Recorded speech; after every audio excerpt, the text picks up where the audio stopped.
Hey guys, I have a rear view camera in my car, but it's starting to break, so I got myself this Wolfbox G840S, mirror dash cam and backup camera. This is pretty awesome. It's very responsive. It comes with a GPS module as well, and it has its own memory card that's already included, which is really cool. It records the front and back video feed, which is really cool. 4K in the front and 1080p in the back, which is very clear and it has really good night vision. Also, you could change like the backup lines, the guidance lines as well, and you can modify that, stretch it longer or shorter based on where you position that camera.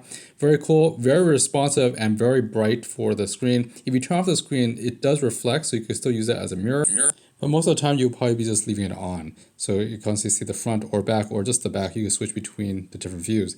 Wiring the camera was very simple. Basically, you strap this thing on top of your rear view mirror and you basically run the wires through the pillars and down. It took me about 2 hours to run all the wires through, and that took a little bit of time. Anyways, thanks for watching, guys. I'll see you next time.